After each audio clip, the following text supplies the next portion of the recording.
What's up? Willkommen. We're live. Oh no. Awesome. Oh yeah. Chris. We're missing the body. The Glenn died. He's dead. We killed him. Chris, could you get? I'm alive again. Oh my God, he's here. Pencil. Oh, that works too. Oh. I didn't expect a kiss. That's what you get. Counteract. Mogus. I still can't believe you got that. It was Yeah, great. Mogus. I got it. Didn't I give you a toonie for it? Oh. Yeah, no, gave me a so toonie. sad. And now, Hi everyone. let's not make this official. We don't need to be. Come on, We don't need to be come on, real man. here. We don't need to High official. It's five. already too late. Hi everyone. Hi, everyone. No, shut up. Well, hi All I everybody. imagine is this curtain just parting and just Chris is standing there alone. Hi, and like, everybody. hey. Everyone, Rest of what us the are trying fuck to you talking about? figure You out know as that. well as anyone. We had 0 people, and you're the one that just showed up now. There's no one in the theater either. Yeah. Well, hey everybody. There was one He's that person one on, guy and who- it's you. He's that one guy who did an entire one- show, like an entire theater production on his own. He was like, nobody showed up. Yeah, He's like, no one well, showed up. fuck all of you Yeah. people. I'm doing it anyway. Yeah, I'm gonna do the whole show for me. So, Just look at that. We got 1 viewer, and that's just a mirror reflecting you. Alright, that's our allotted meme time for the day, boys. That'd be so funny for you. So, yeah. Seats in a mirrors, and you're like, wow, look at all these people who came out. Look at all these pog champs. So, last session. Yeah, I can speak for myself. I think that it went very well. I think I had a lot of fun. I think you guys did very, very well. Just really embracing the world, and like it was very let the dice fall as they may. You know, there wasn't a lot of there was like a lot of things I didn't expect. Like That's the best part. that's like dead mare. I did not plan that. I saw that coming as soon as he took an arrow to the back. Well, it just made sense. It was just the right thing to do, right? Yeah, saw it As coming. far as I was concerned. My fear entered at the moment the leader went, this rope bridge, Yeah. 2 ropes gone in a swing, and I'm like, Jesus Christ, he's got a laser sword. Oh my God. Oh, yeah. I mean, Yeah, that was a little. If it could be helped, I wasn't going in that water anyway. Yeah, right. I'm not the swimmer of the family. yeah. Hello. I don't. What do you mean? How we look? I mean, our levels are pretty good. I don't think we're. We have 2 microphones. Wow. Be a rich. That's incredible. 6 hands. But yeah, I think it was a lot of fun. I guess we can start with one With point. my favorite. Yeah, I love Yeah, yeah. my favorite. Yeah, My favorite. My favorite. prefer more. Is Yeah. I prefer one. more. So 1 + 1 - 1 thing you want to see more of, and I guess we'll just start and go around this way. You dirty casual. You probably haven't even thought about it, just like me. Actually, I have. Oh, I gotta think about it. Yeah, So- I so- thought about it yesterday. My plus is, I very much enjoyed the dynamic combat that happened in the first fight. It was very good. There was a lot to do. There was a lot happening. I, as a combat character, didn't do combat.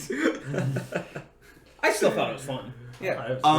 My one minus was, I assume he's gonna do something later on, but that merchant traveler guy Chris and I met at night was really random and added nothing to that session. Yeah, that's fine. I was just Doesn't- like, he I was doesn't like, need why to. is this happening? Well, this doesn't need to happen. That's cool. Fair. And just it's first session, not much to really add on to something I like to see more of. Just keep up the good work. Make sure it's a game we're all enjoying. Make me have fun. Yeah. Yeah, Make me. Make me. Have fun. Yeah, you want me to have fun? What the fuck is make me? I show up frustrated. We have involuntary fun. But yeah, so like just forget my woes. out of nowhere NPC, and I feel like I've done that in past games too. Where Yeah. like too many Chekhov's guns is you can't keep throwing Yeah, those out. it didn't add anything to the moment, and it's like now the entire time it's like, when is this guy gonna come back and That's do this fair. weird thing?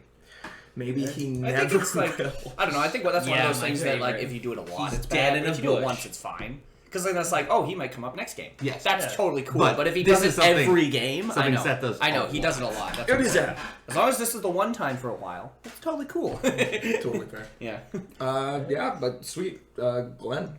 Yeah, I had a quite enjoyable time. The descriptions of things were awesome. It was very fun. You gave us it felt like he gave us the space to role play, which was perfect. That's my one big plus is like you weren't rushing yourself, so it didn't feel like you had to describe everything at all the time and make sure that we were engaged, because if I stop talking, all the players are gonna get bored. It's like, no, you fucking win. All right, I trust you guys to have fun. Right. You guys aren't a bunch of monkeys, and the moment the moment I let go of you, you're gonna like throw a fit, like. Just absolutely spaz, and that was good. And I didn't really find anything terrible. Like, no. My minus is that they had fucking laser swords that insta-kill ropes. Yeah, insta-kill rope-bane swords. Rope-bane swords. Yeah. A plus 20 Should've at least going rolled off of for it. rope bane. I was upset because I'm like, hey, rope, you have to like saw through that shit. Well, it was Unless the rope's like twine and they go, and then how is? But it's a rope bridge. But it's a bridge that you're supports someone's body. I think that's totally fair.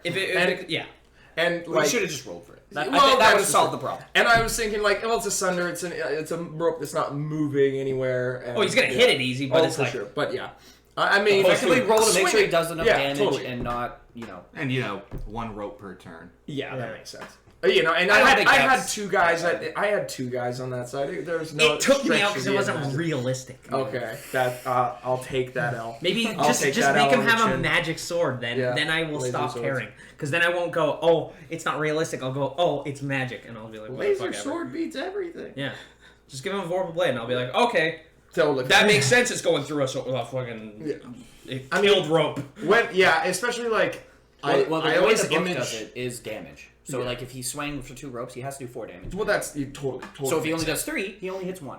That's As simple right. as that. Because by the rules, it's not 1 rope per turn. Because that's just not That how didn't. It didn't even. Yeah, Like that's just not how it works. Well, but like a big thing is, yeah, sure, if he wants to cut through cut through 2 in 1 turn. But Yes, give us damage. do the damage and give us a way to perhaps stop it. Stop him. Yeah, and that was. That's kind of a situational. tough- That's really picky. Because that's saying, as a player, I should always have the option to do something. That's too much.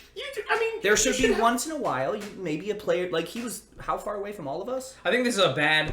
This scenario is bad for that kind of. Argument. It's a bad example. Yeah, And a I part think of it was this scenario. The simple was damage. Because if we were talking, because my only complaint wasn't realistic. Because if it was realistic, rope bridge that supports multiple people on the bridge without it even going, it would make him. He would have to go. Well, and then he goes. Yeah. The other one goes.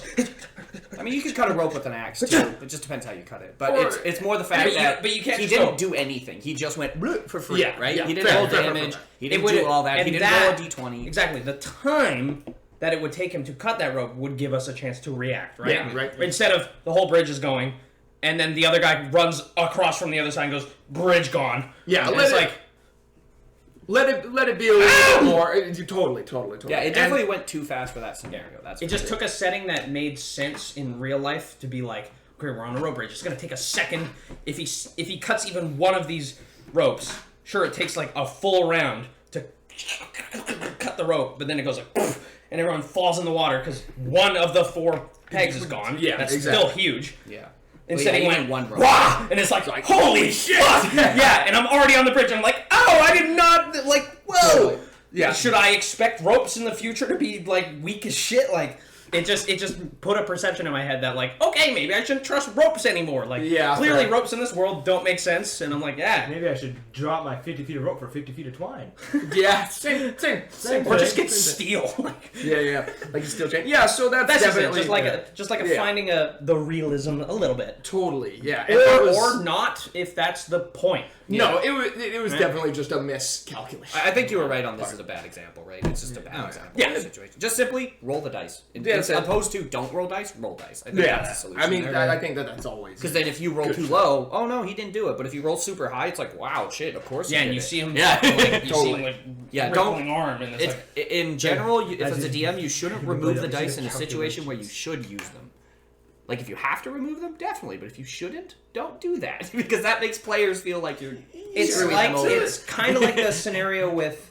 It's kind of like the opposite scenario with your last game where we were on the boat and there was like the 40 sailors attacking me. Yeah. That was like, I'm one of those gonna things. lose. Yeah. Just say I lose. Yeah, I- that was one of the totally. Instead of making them like level 5 sailors that are suddenly terrifyingly strong. They have a better strength bonus than me. You can just say they dogpile you. And I'd be like, okay, a bunch of sailors dogpiling me. That is okay, true, I'll lose. yeah, in a Instead of situation making them like go, that, "Whoa," and I'm like, oh my god. Yeah, that's a situation where you shouldn't roll dice because you'd have to roll 30. Opposite. Yeah, right. totally. Just find them. And that's just it. Yeah, and I it's think just you find the happy, and I think that right? there's always room to find a happier medium, Yeah, right? always. And totally. Yeah, I think totally fair. Sweet. Yeah. Thank you. That took a while. Sorry. No, Had fun. and you know what? And it's things like that, and that's a part of why is because fair criticisms are fair criticisms, and it's something that I think like everybody could use, right? There's yeah, never going to totally. be something. We're human. All you can do is just like, oh, okay, totally fair. Yeah. I'll just implement. Rope it. is rope. Yeah, Rope is like- right. Yeah. Yeah, and I think like I always had it in my head. Like I watched way too much. What the hell is it? Forged in Fire, is that the one where they're always cutting rope with the short swords and shit? So that's what I was picturing. Yeah. In my head, right. Yeah. So I don't know. Anyway, but So especially with like a dagger.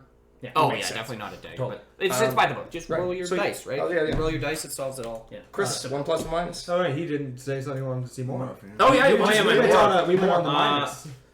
More opportunity to explore our characters and do things with the systems that we want. Because I made this character to kind of like explore the things that we don't do a lot of in Pathfinder that we haven't like explored, like crafting items, sharing spells, scrolls, shit like that. Yeah. And you gave like the alchemy lab to fuck around with and stuff like that. I think that's great. More of that. Sweet. Yeah, I like that. Alright. We had almost the exact same So- dice. So plus, It's kind of light, but it didn't. yeah, I like the I like the interactions that we were allowed to have both between players and toward the other NPCs. It just helped the at least the village feel more grounded and just let me become attached to the characters instead of a scenario. And probably this would be best kind of reflected in the last game I DM'd, where it's just kind of like, players are expected to have these connections with these characters, and then not really going into it, instead just letting them naturally just kind of build that kind of rapport with them. So yeah, I really liked being able to do that. Like when you brought in my mom and just our mom, and just the way she like immediately just acted towards us. You already had a nickname for each of us, and just that kind motherly feel. It was nice. It was good. So that's my plus. Very grounded. Yeah. Just to chime on that. I also like the fact that the town's small, and you get, instead of giving it a cleric, there's just a preacher. Yeah. He's not even like magically attuned. It feels It's just small. Yeah, it's- it feels small. yeah. which I'm is like great. that's awesome. Yeah, and I mean that's the biggest thing. Is Yeah. like I really wanted this to feel like a backwater little Oh yeah, place. it right? definitely feels that Yeah, way. yeah. Which is good. My negative, I felt that we were on the statistics about the rope bridge being in the water for a while. Oh, you mean with the flip? Yeah, with the flip and yeah, the yeah. J, and albeit this is from the perspective of someone who was actively like stepping away from that to just not have it be prolonged. But I thought we were on that for a bit longer than we probably should have been. Exactly. Yeah, just move on. Agreed. Just like Yeah, this is just Judgment call, and then we'll talk about it after. Yeah. right. Yeah, because otherwise, like that brought the combat to like a halt for however long. Yeah, I think it was a couple minutes. It was like 5 minutes. Which Yeah, was way just- too long. Yeah, it's like it could have just been alright. It's a J. That's what it is. Yeah, right. That's Yeah. just time and Just just recorded like evidence. yeah, I just don't know how long it took. making it. Yeah, and I mean, just making the point to be like, hey, this is. We'll do And it now I think like that's this. and I think Yeah. that's like all of us, right? Yeah. Like if we Well, notice yeah. like, oh, this is taking a little longer. Hey, Chime let's just we're gonna do it like this, Do it live. and we'll figure it out after. Yeah, I agree. But that's why I cut it when I did, because like as long as we went, I realized this is all we've been talking about for like 5 minutes. I'm just This gonna drop it. This is how our arguments Yeah, I was usually like, go. I'm just Two- gonna drop two it of us because are like, there's no middle here's our ground here." ideas. 40 minutes. Yeah. Well, and that's one of the big things that I want to avoid with this. Obviously, Yeah. is like there's just no like it is not fun to argue about rules. There's just no fun in it at all for anybody, right? And I especially like we want to stream and we want to show people and we want to invite people into our games, and I want it to be like.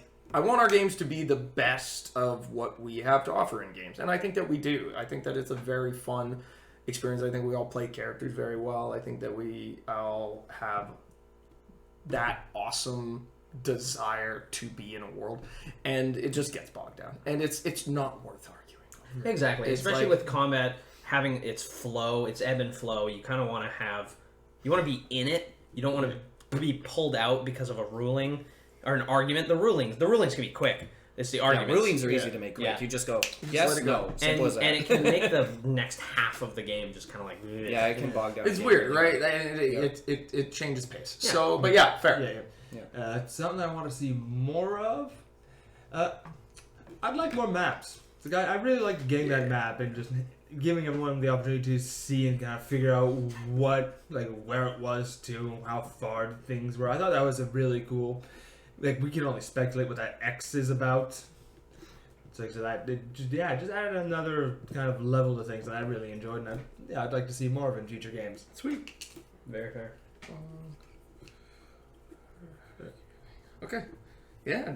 Yeah. And I think, maps are one of my favorite one of my favorite player interactable items at all. just period.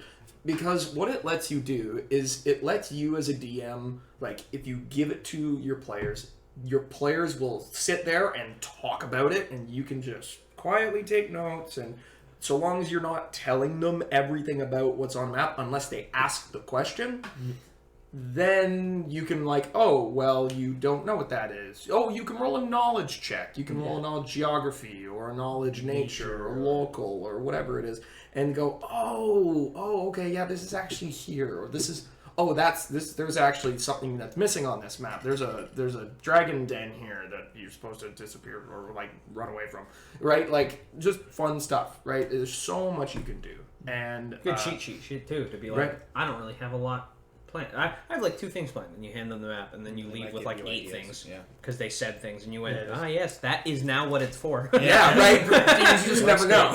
That looks like a troll. The troll net. It also adds an Yes. tangibility Wow. to it, which is something that's hard to do in D&D, is tangibility. Yeah, It really helps with some people a lot of the time, and it's hard to do, which is a map is perfect for that. Yeah. You just give them a tangible thing to look at. Well, I think that a friend of ours said it very well. There's only so many physical things that you can give to a party. Like, puzzles in real life are not great. I personally don't think that they're very good tools to give out to a party, unless your party is really into puzzles. But even then, you run the risk of being like, this puzzle's too easy. This puzzle's too hard. Yeah. Right? And so you're spending, in-game, real life time on an in-game thing that could take way too long. Yeah, whereas you could, and with stuff like that, the player could just be like, I spend the week as the character and I solve it. Or, something like that. Like, or you have agreed upon parameters. Yeah. Like, I had a character in your game, actually, the character with the puzzle box. And I just remember that when we talked about it, that I would roll however many d20, or I don't know exactly what the parameters were, but in my head, the way that I worked it was I will unlock the box if I roll 2 20s in a row, right? And those were the parameters. And so I could just continually just kind of fiddle with it once a day or whatever, but if I were to have to do that in real life, it wouldn't be the same. And so having really nice little tangible things, maps, like game mats for combat. Like a note or yeah, something. notes are great too. Notes are yeah. fantastic. Yeah. Similar Mini thing, journal like- entries, stuff like that. Yeah, just similar stuff. Just little clues. Yeah. Maps are like little clues, and they give discussion for players, like you were saying. They give you so many Great. things. They can give you characterization if it's written by certain NPCs, blah, blah, blah, blah. Yeah. There's so many options there. And then the players are like, And you don't have to said say this it. That's the way. big thing. Because Yeah. something seen and something said are very different. You remember them very differently. But yeah, sweet, awesome, love that. Devin. Yep. Totally. My plus was pretty much the exact same as Glenn. I liked the opportunity to do things. I like the potential of future things where it looks like we can do more of our characterization stuff and all that. And a little bit of what Chris said too. I like the NPC part. It felt like for once an NPC was more than just, I am George, welcome to town, hello, you don't care about me. Like, it didn't feel like that for once, which I feel like is a really good thing to add into games. It gives you so many opportunities to role play, care about stuff, develop your characters, blah, blah, blah. My bad thing, kind of a little bit off what Chris went, but more in the sense of how to avoid that in the future, was the reason I brought it up was I was so confused on what the bridge was the entire time. I don't think it was fully described in the combat, because I remember from my point of view, there was a pole beside me, so I assumed there was other poles, and I had no idea how long the bridge was, or like how it looked or anything. Like, there was never a mention of it, and it wasn't a huge deal, so I just moved on with it. But then, like, as it kept going, it just got more confusing, I found. So, like, a brief description at the beginning would have been great. Yeah, like, the entire time, I never had an image of the bridge. There was ropes. Yeah, I remember you saying, too, a good thing, especially to avoid argument when things fall apart and just, like, the J. Yeah, I remember you asking if there was, like, poles in the water. Yeah, because I had no idea what it looked like. And I was like, this doesn't make any sense in my head. Yeah, and I was like, oh, now I'm confused. Well, yeah, because, like, in my brain, I was like, picturing a typical rope bridge that was like, oh, if you cut this side, there's only 2 ropes here, so it's going to just... Like any rope would, like, it's the same thing. But there was something else going on that I didn't understand. Yeah, I think a good idea for that is, like, if something like that happens, just, like we were saying, just take a step back, do the ruling, but then, Well, I didn't care about what it looked like at that point. Yeah. That didn't matter, because I was like, this is taking too long, let's screw this, exactly. Whatever, it doesn't matter. And then just going over again what it looks like, hey, it's like a 4-poled suspended rope bridge with wood planks. That's it. Yeah, that's it. My minus effectively was just a brief description of what we're going to do, especially if there's combat. Because it's so hard without a map to picture what you're doing as a character sometimes if confusing things happen. When it's a normal place, it's totally cool. You can just put the pieces together. Oh, I walk on the ground, whatever. But as soon as, like, it gets all 3D and weird, sometimes it's really hard for characters like me where I have to think about ranges, what I'm doing, what could be in my way, how I cast my spells, how I maybe shoot things. Like, that can get in the way, and you don't want to have that happen, right? Yeah, like I see what you're saying, like a deep description of things when combat. Yeah, but brief. Like a brief, deep description. Like maybe we come up to the bridge, and instead of just, oh, Chris walks up to a pillar, you could have said, oh, you guys see... Like, I remember when we came up to the bridge, I remember you saying there was a bridge, and that was it. I'm pretty confident that I said a rope bridge. Well, yeah, you said a rope bridge, but, like, that's it, though. That's all we got.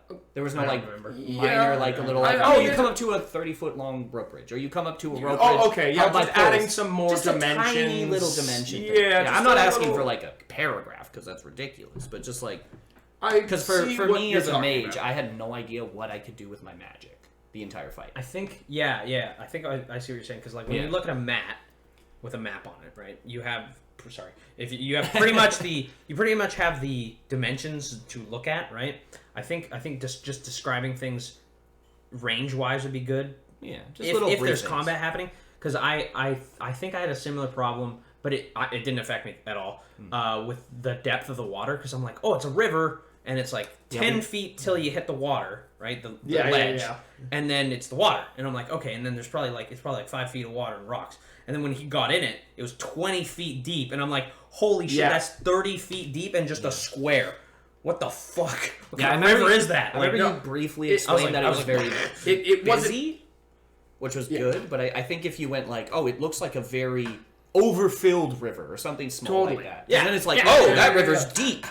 Like, just little additional notifiers to give...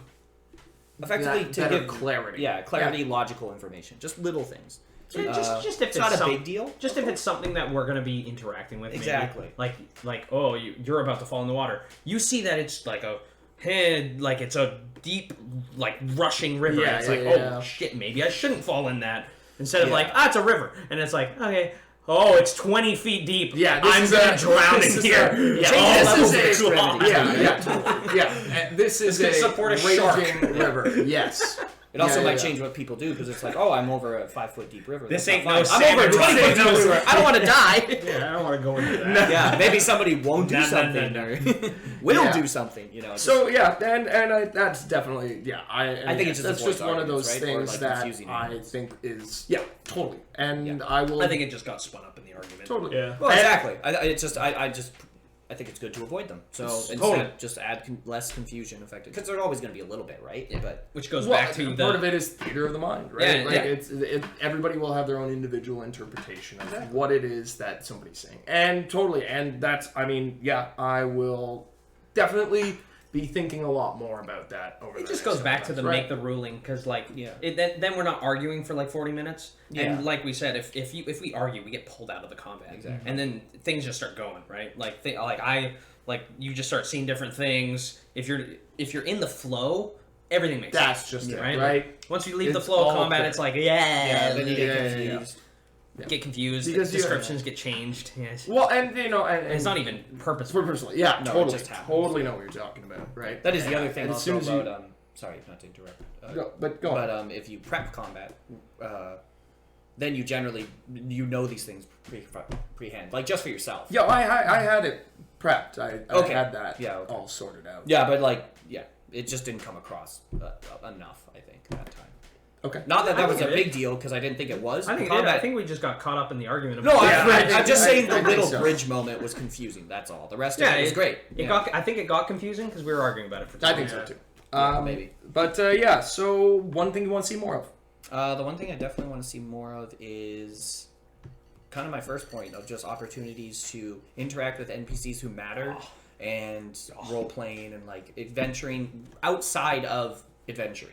So like a little bit of the downtime stuff, like I want to make a sword, or I want to make a potion, or I want to make a trap. That or always felt good. Yeah. just I'm little like, things I'm like doing that. things. I want way more of that because that stuff's great. Totally. And that's about it. And I guess a part of that is I think what's really great is you guys keep asking questions. And for me, that always creates better opportunities for me to give you stuff to play with, right? And I mean, I also want trying to think of the world, especially now with this game, doing my best to only use what I've put down. Because sometimes, I mean, or as much as you can, right? Because there is so much that is improv when you are a DM, right? But when it comes to certain things like Hendrik, he was a apothecary. So it just made sense to me that his hut would have a small garden, and it would have herbs in it that makes sense for somebody who knows what they're doing out here, and a small town herbalist who takes care of the small day-to-day ailments that the people will experience. And so it just made sense that his shop, his house was a masterwork little workshop, right? And what's nice about it is it's stationary. You have to go there if you want to use it. But it's free, and I just think that it's just stuff like that is just fun to put down, and it gives you a reason to go back. It gives you more reasons to explore, and It's that just sort of thing, unique things, right? Yeah, We don't normally see that kind of thing. yeah. I mean, so often Normally it's just apothecary. Go buy a potion. we'll buy a potion, or I'm going to buy the masterwork, potion kit, or I'm going to buy the masterwork armor smithing kit, and I'm going to do that when I'm on the road, and it's just going to be one of those things that you do outside of combat, and you don't talk about it. And there's so much opportunity in these little intricate items or kits or bags that you're like, how can I take a part of this and make it into something that's unique and fun and gives you guys more of a world to play in, right? So, which I think is a great topic to sort of move on to. And I thank you, as always, thank you guys so much. Plus minus is one of my favorite parts of doing these things. And but I think what makes a world fun as a player, and what is it that helps you invest the most? Right? I think a sense of scale. Scale. Yeah, totally. Just where you are in the world.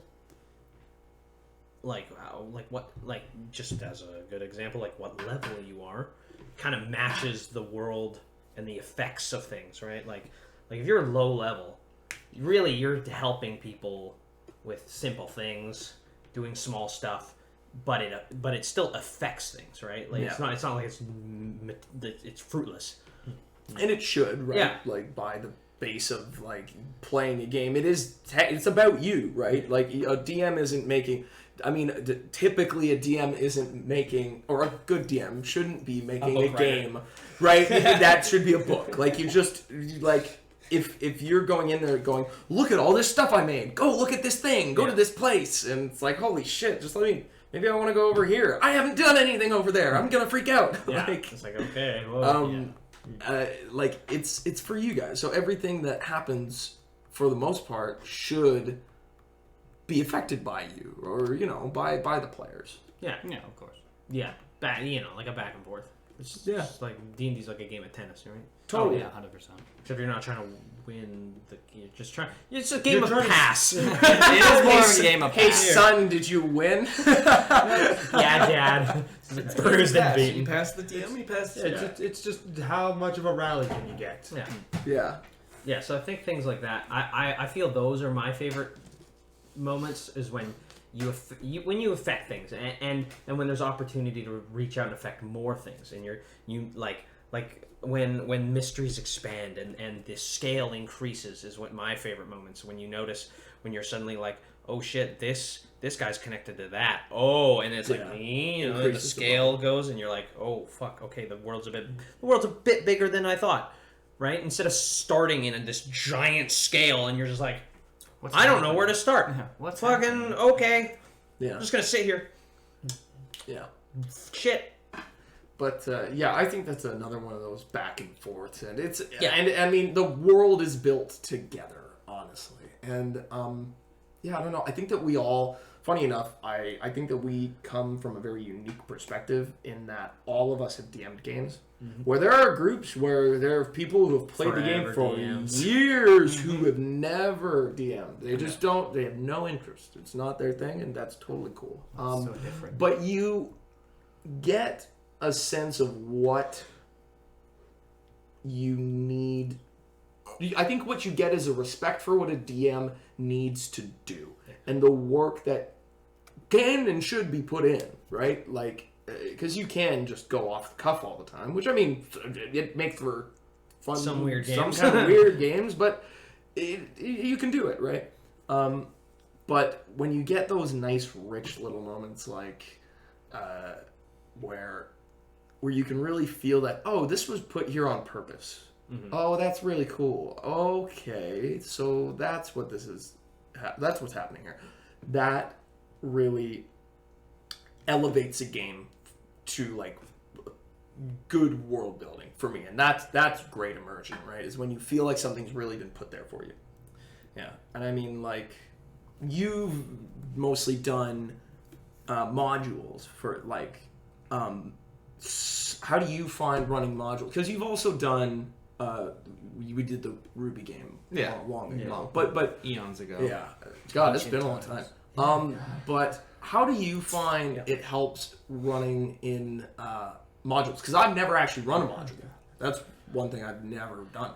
Well, I mean, like no module, like every module is written differently. Totally. I like two examples, especially with Cock. They're like one of my favorite modules that I ran with Cock was the bootlegging one. Yeah, that was where fun. it's a great time, and like the thing I really enjoyed about that was that it had all of its pieces, but you decided how the group kind of went about it, and the group could as well. It's like one of those goosebump choose choose your own adventures. Yeah. There was no like real urgency to go to each location. It was very natural in how everyone got there. When compared to the last Cock scenario I ran, which was the Green Man one, which it expected the group to go to like these 3 very specific locations and do these very specific things, and it's like the group's not always going to do that. As hard as you try, it's not going to happen sometimes. Yeah. And I mean, I think that's like, I don't know. It's different, but what it does, and I think you're right, is that giving you all of the set pieces to play around with, I think that's that's great for the world building of the whole thing, right? And it just reinforces all that stuff. But I don't know. What do you think is like your favorite world building thing or thing that immerses you? My favorite world building, like kind of going into what my bonus was, I like NPC interactions because, albeit not everybody is gonna give two shits about the players, but likewise, no one's gonna just look at just a group of unique looking individuals and go, fuck them. Yeah. You know, like some people might be interested, some people might have kind of problems of their own that, oh hey, somebody here looks like they might be able to help out in. Maybe they could just be used as a way to kind of explain the area they're in if there's something new. It just Maybe they want to rob him. yeah, maybe something like that. It's like not everyone's your friend. Maybe they're just trying to chat you up so that they can rob you later. Yeah, So they know more about you. And just more like unique kind of characters to bring in. Like that's part of why my favorite thing to do as a DM is make NPCs. Yeah, and I mean, especially when you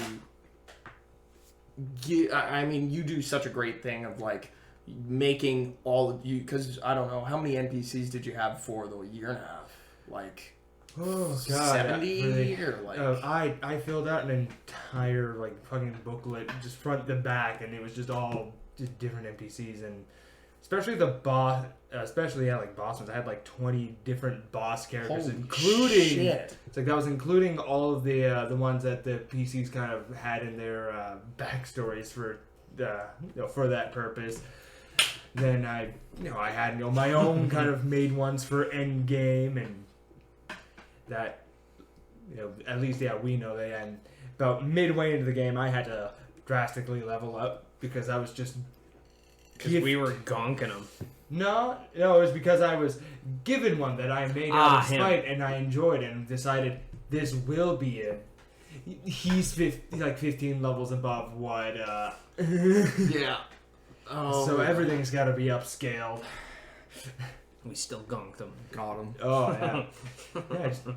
You got It's Tweaks out for kids. you gonked them in a way that I had it set up, and unfortunately, by a ruling we had earlier, it's just you played it to your advantage instead of his. Yep.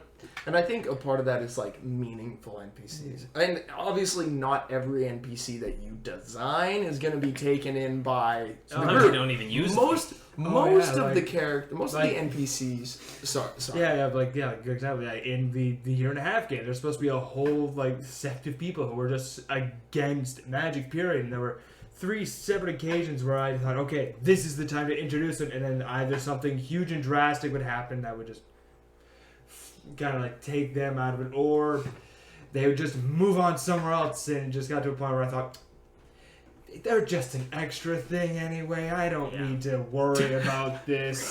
They're just not here. And know what the greatest thing about that is in that whole booklet? You can just rename them and use them anywhere else. Yeah. Or you can even use those same guys, and you can build, because I know that you've wanted to use that same world over again. So you could, hey, look, literally nobody interfered with their entire story. I guess they just won. Yeah. Or something like that, right? It's just, they literally never got interacted with ever by the PCs, and if they didn't...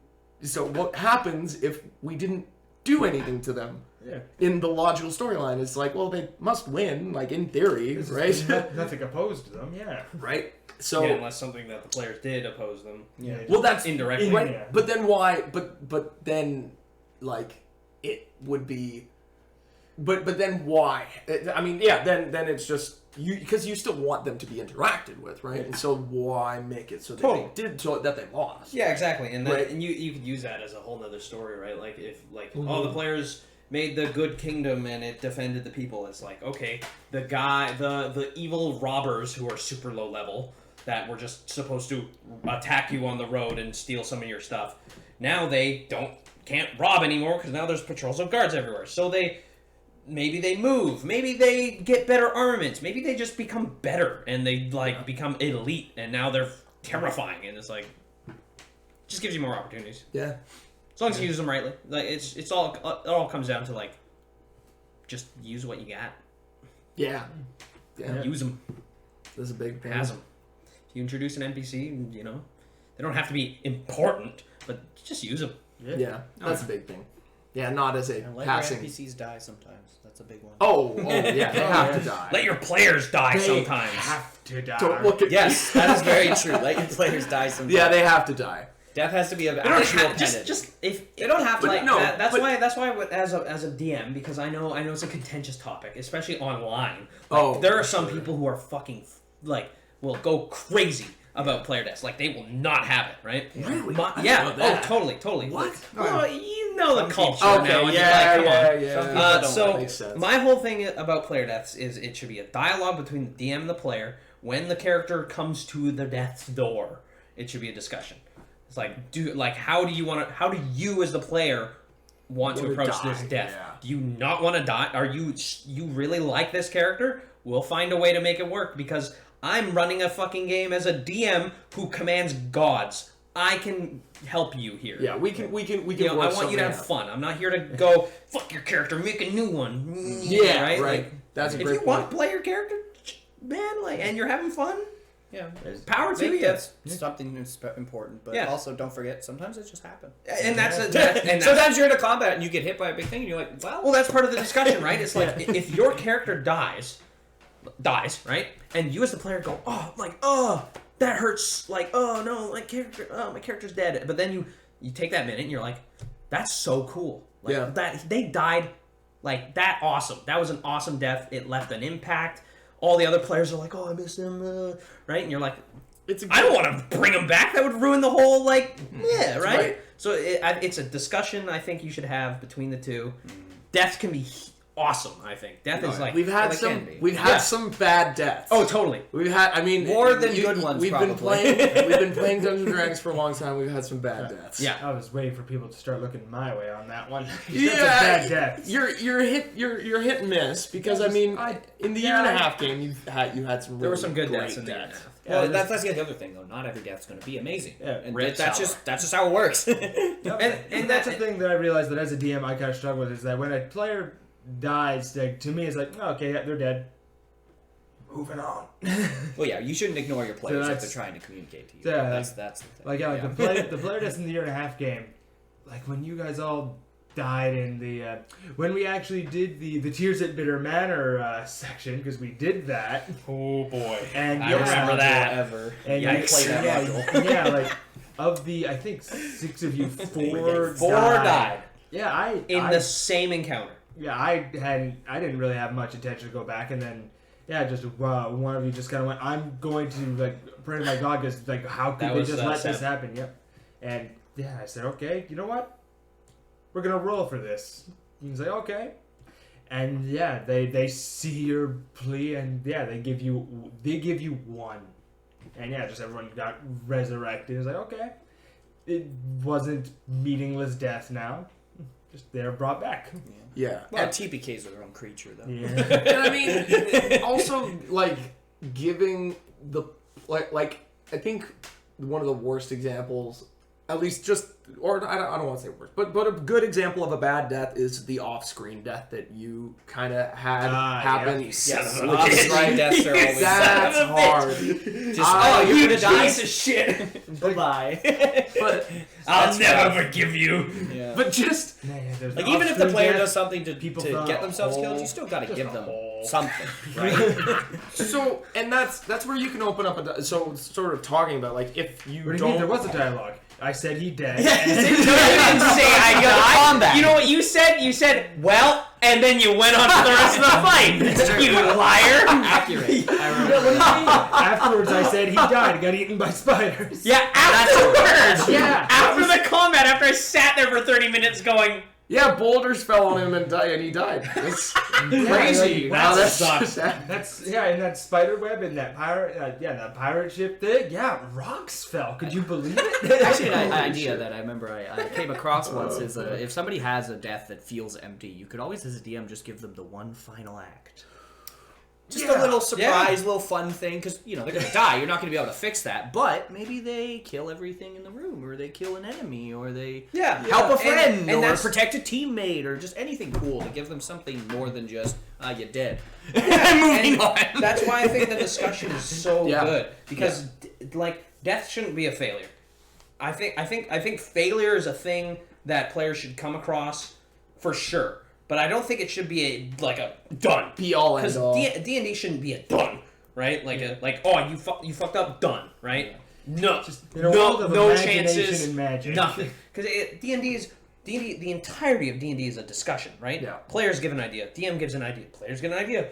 You know, it shouldn't be a players do a thing. Oh, the dice failed, right? It should always a failure, even at the grandest scale. It should be something that makes the players go whoa, fuck, emotion, and not actually just go, I don't want to play anymore. I feel bad. I want to leave. Bye. Yeah. Fuck you. I feel like shit. I hate you. Now I'm mad at you. Yeah. It should never feel like that. No, it should never feel like that. Close. So when a player dies, because you're attached to your character, it should come to a discussion, because things like that could totally happen. Oh yeah, easily. And DM could be like, well, you're dead, discussing the players oh, but I really wanted to beat that guy. I was this close to hitting him, and the DM's like, well, let's see, man, let me roll it, and then they fucking roll it, and they get it, and they're like, yeah, and then the DM describes it, thing happens, players get to see their dying friend murder the bad guy, and then they're dead, and they're like, and then they're like, oh, I remember you. And there's a lot of really good options that you can do when you run into something like that. Scars, or this evil demon's been paying attention to you guys. The evil demon that you guys have been hunting, now that you've died, comes up to you and he wants to make a deal. Yeah. Right? Or a whole new quest. Exactly. And we need to bring him back. Really, right? Yeah, and I think that resurrection is something we don't do a lot. I have my I have my weird feelings about it, because for me, resurrection specifically is it's beyond the mortal. This is next level. It's the scale, right? Exactly. It's suddenly bringing these godly powers involved, and you're like, right, and it's a different, and it creates a different atmosphere. Yeah. But that being said, if you were I just read a really cool, or I was listening to a podcast about D&D, and they were talking about you actually have to go on a quest. Oh, you need him to your god goes and said, oh my god, you need this guy to help kill this dude. So I can't just bring him back because he's in the underworld. But what I can do is I can give you a thing so that you can go on a quest to go to the underworld to get him back. Yeah, you can do it. I can't interfere in another god's realm, but you guys totally can. You are immortal, right? And you are free of will here. Right? It's out of my hands. And that gives a whole nother quest, and it's right? And, or we'll save him. Yeah. Or I got this really, debilitating scar, and every time I come near people it hurts, or I don't know, it's just something. And then you go, okay, well, how do we find a way to get rid of this so that I can play my character normally? Yeah. And it should only take a session. That kind of thing should only take a session. Unless you discuss more than that. Because, totally. Because our friend Braden, I just from experience, I know he loves having curses on him. He loves that stuff. He loves being debilitated with weird things that change his character, because it just gives him more stuff to play with, right? Hooked hand hangman. Yeah, he's like, wow, oh no, I got bit by a were-spider. What's happening next? Yeah. Hey, and then he starts talking to you about it like crazy. Some players do love it, too. So I it always comes back to discussion, because I think so too. Because that's such a cool idea, right? Oh man, a player died, we have to resurrect them, and that could be a huge multi-session quest where that player can now make a new character, play in the group with this new character, and then when they come to the resurrection, they can decide what they want to do. Yeah. Or another great option is that I heard is okay, so maybe you're okay with your character dying, but I know that a really hard thing, especially in the 1.5 game that we were talking, because you ran into this issue where you were getting, I think you had mentioned that you were getting scared later in the game because after level 15 you didn't, it just didn't make sense to have a new character come in, right? Or it was very difficult to logic it. Yeah, just at that point, I just could not reasonably fathom just, a character has perished or maybe retired. Oh yeah, no, you just happen to find another 15th level person, a master beyond masters of their craft, just meandering the woods. Like a mythic hero at that point. What a great option that I heard is if you let's say you agree, hey, yeah, we're gonna do a death. Because it can be so hard to fit in a character into the narrative. Is hey, maybe there's an NPC that you really liked or thought was really cool. And here's kind of their stats, here's their stuff, but you can kind of adjust it the way you like. And maybe you really like that NPC, and you're like, hey, can I play them now? Or hey, take just characters who you've already met, who already have investment in the story that you're telling, and go, hey, we only dealt with that guy way back at level 5. He must be doing something now. Maybe you take that and you adjust him to what you're at now, or an NPC who maybe you haven't statted, because there's so many just random NPCs that, especially ones that player characters just kibosh. And just suddenly they're in the limelight. You are in our family. You are now the drought. You are the drought supremacy. That was fun. Drought supremacy. What was the homeless man from the Dan game? Oh yeah. Hobo Joe. Yeah, Hobo Joe. Hobo Joe, man. Is he in our family? And then Dan rolled it, and he never told us. No, never. Are we related? Never told us. No. He just rolled and smiled. Yeah. The Dan so thing. let's say my character in that game died, and I just was like, hey man, so it doesn't make sense. My character's super powerful. There's just no way. But Hobo Joe exists. Would that be all right? And it's yeah, fuck, he's kind of a part of you guys. You guys know what they're talking about, and it's a great way to fix that kind of weird problem that you face, especially in a long-term game when you're let's say you're getting near to the climax, you know that it's only going to be in the next couple of months, right? You're close, but you're not too close, and then a character dies, right? How do you bring somebody in that close to the pinnacle of things and make it feel good, right? Because you still want to have that investment. And right? I think that's a good idea to play, to give that option. I still I think what, especially at higher levels, what people should do is more discussions with the DM. Yeah. Be what would make sense if a character at this level could I have come from this town, and maybe I left on a journey to go find myself and save a soul or something, high level crap, and now I'm coming back to my hometown burnt and destroyed, and totally. And now I'm furious, and now I find this party who was at the pinnacle of it, and I join them to go fight the forces of evil.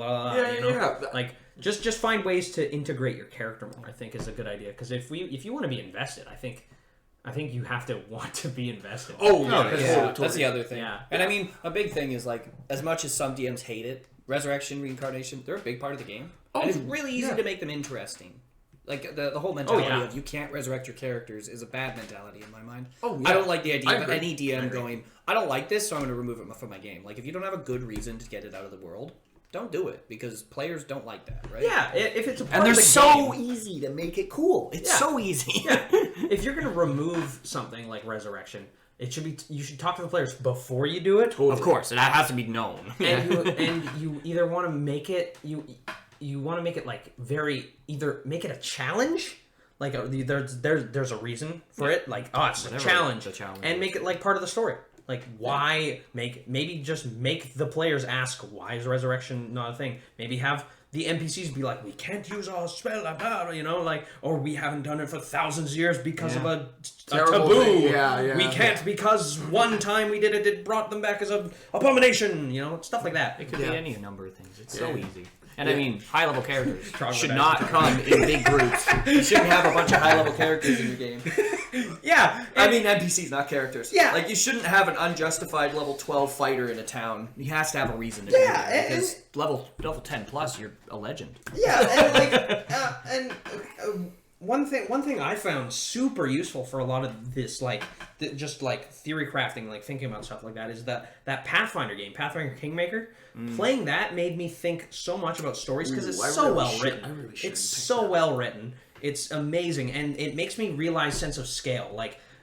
Even a person who can cast 9th level spells still has to rest a day if they don't have magic items, to get the spells back. So if they use the 9th level spells, a rogue could sneak up on them, like a level 5 rogue could sneak up on them, stab them in the jugular, and now that's like a 12th or like a 17th level wizard dead.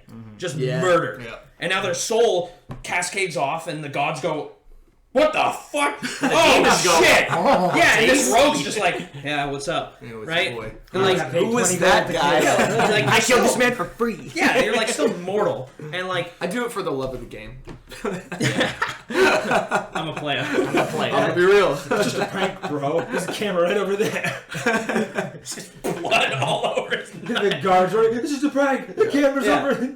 So like it'll that comes to a sense of scale. Like if you have all these 12th level fighters roaming your city streets, there has to be a proportionate damn amount good of reason. problems. Yeah, there has to be a damn right? good you have reason. Like 40 12th level fighters in your city. There's like hydras at the door, zombie apocalypse, like all this crazy shit. Casually and then it arm wrestle makes sense. minotaurs. And then it's grounded. You're like, holy shit, there's all these crazy powerful dudes because there's crazy powerful problems. Yeah. Right? These are the elite have of to the make elite sense, of the yeah. elite Kingsguard who are here because there's a fucking like hippogriff invasion with a bunch of hydras or beholders on our doorstep. And then it makes sense. Like you could have like this cabal of 17th level wizards just like roaming the streets because the gods are trying. Like there's a minor god trying to invade that city and raise it or something. Yeah. And then it's like that's why they're there. Yeah. Just give a reason. Like I said, scale Ground is it. very important, yeah, especially even in the little stuff. Oh yeah. well, I mean that's where it's like Yeah. most important. I think. Yeah, that's why I recommend playing that game because it is great with its sense of scale. You start off like level 1, you're like, oh no, there's assassins coming into this city. I gotta fight them. And then you leave and you're trying to find out where these assassins are coming from. You find out it's bandits. You fight the bandits. You beat the bandits. You're like, I beat the bandits. I own this land now. I have to deal with all the things in the land now. Now it's the land you have to deal with. And you're like, fuck. And then there's things from outside the land you have to deal with. And it just kind of grows and grows. The problems get bigger, but you keep dealing with them. Yeah. So it's like this constant... It's a constant sense of challenge. Yeah, right. Which is another thing that I think. Well, I mean, yeah, you. The whole point is to increase keep the challenge roughly the same while maintaining the realism of it, right? Like because at level 15, you obviously want to still be challenged. Totally. But the challenge, instead of being, at level 1, it's 5 goblins, the challenge is a fucking demigod, and you have to fight them in, Mortal Kombat. Yeah, and, right? and it ramps up to that, right? Like, there's a reason it's gotten to that point. Which I think is like, that's a part of why I just love lower level games, is because you can keep them so much more in the realm of like grounded realism, and there's so much, I don't know, there's something very fun about the grit of those low levels and the difficulty and the sense of struggle. I think it's easier to introduce things too. Totally. Oh, it's way easier. Yeah, because when you're at the higher scale of things, you have to have a lot more reasons to have things happening. Yeah. And that's why I think starting at high levels kind of sucks. I think starting at high levels is just kind of you as a player have to have a really detailed or very interesting reason for your character to be high level. Otherwise, it's boring. Like I made a 17th level wizard. Why does he know so much? Yeah. Like even if you go, oh, he just studied. Huh? That would almost be. I mean, I think that's kind of anticlimactic in a hilarious way. He's just a nerd. That's kind of hilarious, actually. He's just been a nerd in school for like 12 years. But I agree. But that's going against the rules. Right. And that's using that, right? Yeah, right. Yeah. But I agree, and I think that high level or high power games have their place, but like you're going in with a purpose. Like when we did my the game where you guys had like maxed out points in Savage Worlds, right? Yeah. Where you guys were fighting for center. Yeah, but we were. You were a fucking like corgi, and we got a magical girl. You were basically Gurren Lagann, fucking. But that was the point. Is you were ludicrous, right? Like And you were fighting ludicrous, right? Yeah. You were fighting for the center of like the wheel of all multiverses, right? And if whoever owns this gets to control a piece, right? Like that was the scale. Yeah. And the other thing is like I don't like D20 systems, in my opinion, don't handle that power very well. In that it bogs it down with so much once you get into later levels. And I mean, maybe that's just me. I think it depends on how you handle Right. Yeah, it. I think it depends on how you handle it. I I think the problem is, as a player, it's really easy to go, I'm going to make this confusing as hell, as opposed to trying to make it simple. Yeah, A lot of players totally agree. do that. I totally agree. They don't make it simple, they I make it totally really agree. complex. That's why I don't like starting at high levels. I was actually talking with Chris about this. Is starting at high levels, the DM usually goes, start at level 17, take the level 17 starting gold, make your character. And the player goes, level 17 starting gold. That's like, in the millions. That's a lot of gold. I'm going to buy some crazy shit that breaks the game in some way. Right? Or just makes me very powerful. Yeah. And so, sure, you have a 17th level character, but you have items that make you way more than what that is. Yeah. Right? It's I find it's the magical items that really make the mold, or the things, spells. yeah. Oh yeah. Like, Well, they really affect power. yeah, so like you could have a 19th level fighter without any items and still kind of have him in a normal city. He's just insane. He's like insanely good at what he does, right? He can just chop someone up. Yeah. But he can't really do much, right? Like he comes across 20 dudes with bows that are on horses, and now what is he gonna do? He has to get a bow, or die. Yeah. Right. There's this saying. That's an awkward point. Well, but there's this funny. That's so funny. I think a lot of now. Well, no, what you're we're right, but it's also the discussing- awkward thing of like once you hit about 18th and 17th, you start to become too strong. Okay, and that's kind of the point, though. But If a fighter can't outrun the horses. Oh, and no, he no, has no. range I don't weapon, disagree right? with the scenario. I think you're right. But Yeah, it's just, it comes down to the awkward thing of, I've played a lot of high-level games, and the biggest struggle with high-level games is really, it's just like how you manage your own character. I think. Yeah. I agree. If you can't manage your own character, you can't play a high-level game. Yeah. Because it's just not possible. I think that a Yeah, big it takes thing that it takes way too we're getting at. Funny enough, there's this. God, I haven't said this in a while, but it depends on the setting, right? I think it depends on the players. right. Yeah, I think it more Depends depends on on the the players, setting. actually. Yeah. Right. Because, like, a DM can make a setting work. And, like, as much as high level is big, a lot of the things about high level aren't think as it's bad both. as people Right. say.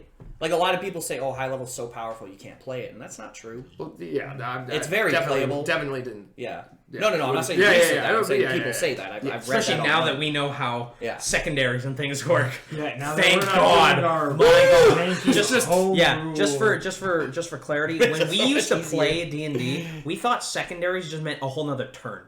Yeah. Like so when a fighter had like tertiaries, they take 3 turns in one round. So we had to go do the round of first actions, round of secondaries, round of That tertiaries. took 30 years. Oh my God. Oh, but spells. Way too powerful. Spells are also way too good. So now that we know it just applies to full attack actions, That's great. it makes a lot more sense. Thank you, Hayden. Because now that we know how that works, I think fighters and wizards kind of have a place, right? Yeah. Like a wizard, high level wizard casts a terrifying spell and can like do a nuke or something, right? Just blow up a huge chunk of something. But a fighter can look at the one big bad thing and just go, can do the full attack action, and just, right?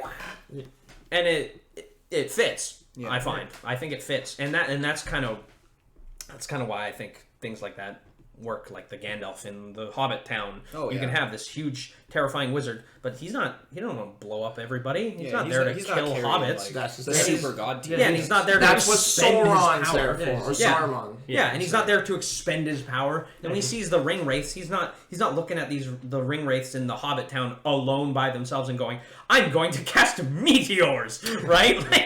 Like, that's like true. I'll protect the hobbits. I might beat them, right? If I get into combat, but Well, I think it's a commandant scale. It's the perfect example Yeah, of just taking like a 20th level wizard, putting him in a random town. Why is he there? Does he have to be running around with +6 everything, plus 100? Maybe he's just on vacation. Yeah, maybe he just doesn't give a crap and he's chilling. Like, maybe he's tired. I'm throwing out some. I'm definitely throwing in the some Gandalf, NPCs. the Gandalf example, I think actually really works well for that because in Lord of the Rings, the first thing that happened was Frodo just came. I was like, "Why are you here? Last time you were here." Yeah, and he's just there with some fireworks. Yeah, And he's just like, like I want to have fun. I'm gonna smoke my pipe. That's No, actually a you've good got idea. a name for yourself here. He's on vacation. Yeah, but like Yeah. on 20th level, like he made the whole Gandalf thing. He's there for a reason. Yeah. He's there to like he's a problem. He has divine reasons for Yeah. being and doing what he does. Yeah, he's like, I'm this all-powerful wizard, and I'm here for your birthday. yeah. It's So like- we can get you on an adventure and kill Sauron. And like Yeah. another like NPC situation that I like that is from the Dingo Doodles animations. Yeah. In there's that super powerful wizardly. Yeah. And he gets the group to go do all these crazy things because he's just too powerful to do them. He's got other stuff on his plate. Yeah. He doesn't have time to go get the dragon heart. He gets the adventurers to do that. He can do that really exactly. easily, but he Yeah, doesn't exactly. want He's to. like, I'm busy fighting the demon lord. Can you just deal with this? Yeah, it's the sense of scale, right? Like the gods Scale aren't is coming to super intervene directly and kill your enemies because they're too busy with their big things. That's why they go, hey, here's a divine quest for you. I need you to go do this very mundane thing. I've done this to tons of other people, by the way. Just saying. Because Attrition. I'm fighting on the god mountain and I'm exhuming my experience. Or whatever. As a bit of a tangent, though, I would love to run a game one day that's very Greek mythology type gods, though, that literally are like coming onto the battlefield and fucking smashing people and going, haha, nerd, and then leaving. All right, see? Like, alright, I just helped. Alright, peace out. Yeah, or they're It's like, watching and they're like, what All are I you can picture is doing? Zeus just showing up and having sex with literally everything. As a swan. this battle matters. By the way, sacrifice 12 goats for me. Yeah. Right? Why? And they're like, She's got Did you just ask why? It's like, I love fucking nerd, I'm turning you into a goat. Yeah. All right, you're newt now. gotta say though, after this little thing, I just love the concept of how Ronan's just like, all right, we need to keep the arch-devil-like avatar away from. Did Scott just badmouth Mrs. Henderson? The lovely baker lady. Butter muffins are wonderful. That's a zap for you. Yeah. Oh, Small man. scale, but big scale. I must stop Abadar. Scott. It's like, how You dare you? bastard. Do you know what she does? She feeds cats every Thursday. Nice. I will protect her honor. Oh man. But Oh, yeah. man. But yeah, I think Just something. yeah, I don't know. It's a good game. It's a fun thing, and I'm just happy that we're D&D's still. good. I'm Yeah. just still happy Oh, that yeah. we're playing it. Oh yeah. I feel pretty good. How about you guys? Well, I actually had a query based on I was looking at barbarian and blood rage archetypes, and I found one that gave them a mount. And reading into it, I began to ask the question: what really is like the difference between the mount companion and just an animal companion? Because the mount companions are in the same list as the animal companions, and they level up the same way. I think the difference is you can ride one. No, I mean, When it comes down to it. I mean, you can ride a lot of just the animal companions. Just they get Not all of them, though. not all of them, but a lot of them that don't show up on the mount list. Because all they gotta do is become a size category bigger than you. Yeah. Hell, a majority of them, if you're already small, you can ride off the bat. If you take a feat, you can ride them if they're the same Yeah. size as you. But I did look into that because of a curiosity. I remember you guys mentioned a summoner getting a The Cavalier Summoner. Cavalier Summoner. There is limitations to the mounts of what you can pick. They're generally all four-legged, rideable creatures. Yeah. That's a thing. But they are pretty much just a druid animal. Yeah, I just The only difference is they don't get the crazy attacks or like the. yeah, it just like, in my mind, it just brought into the question like, for future games for things like the Cavalier, should we just say animal companion? I think as long as you want can that make as a DM. it work with your character and the DM. If you go, I want to ride a crocodile, and the DM's like, why? And you're like, I'm a Louisianan southern man who rode boats, and I decided that I wanted to ride the rivers. And you're like, that sounds amazing. And you're like, yeehaw! And you're on there fucking riding on top of this alligator. And it's like, that's cool. That's hilarious. Yeah, I think as long as it's not too ridiculous, Ask- because you don't want to give the player something like I remember one time somebody had a gargantuan spider mount in a game, Oh, and that it was made no me. sense. Are you sure? No, Yeah, it was Seth. No, I'm pretty sure that was I me. definitely, It was because I was a Seth. halfling. Yeah, who it was a wrote halfling riding a who wrote giant it. spider, Yeah, and his was a power halfling level who was wrote ridiculous. It was ridiculous. But it's just stuff like that of like, you know, it's Maybe good you did to- one too. But You might have John done never, one too, but exact the same, one I'm like, remembering halfling was with a Seth. spider. And... yeah, Yeah, the one I'm remembering was Seth. Yeah, because I was in that huge- game with him. Yeah. Yeah, But it's just like that. I think it's a great idea, but you just gotta, you know, think about it and talk to the Just work players. it in. Yeah, Work it in and use talk it to the well. players. I mean, Like- I love the idea of a crocodile mount because he'd be a useless mount, but you'd be able to surfboard him into town. Go get him. He'd be so good. It's kind of like how I work with Manny. Like, I didn't use him for combat. Yeah. I didn't intentionally want him for combat. I wanted him to carry my troop of things, right? And it worked, I thought. ass. Especially because I fitted in how it was. Ass Ass. is great. Did But not Ass fit- was a donkey. Ass was a donkey. He wasn't. He wasn't a He she wasn't but he a- wasn't he a was donkey. He was a pack mule. is He what was not a. But he was um, also something else. He was not a, Ass a certainly contentious was- topic. Yeah. He was not someone who was. Yeah, at no point was it, why do you have a donkey? yeah. In this Western kind of world, why on earth would you have a donkey? Yeah. Right. The horse. Anyway. But yeah, it was fun. Oh, Braden. Oh yeah. Braden, the horse. Yes. I just don't want to. I don't want to go into detail. Let's not go into that story. We don't need to dive into We don't need to go into that. No. Look at me. The horse was his mom. It was. Don't, okay, that's fine. Don't tell And them. now the we're part. getting into. Okay, we're Great- done. Yeah, Yeah, we're out of here. We don't need to I can feel this expand going the wrong way. We're out. Fail. Thank you, folks, very much We for sitting in with us, we don't and need to we will expand see into you the on implied Friday. and canonically illegal Goodbye. actions. Have fun, you sussy Bacchus. Bye bye. Bye. Now to let it linger really long until you guys feel awkward.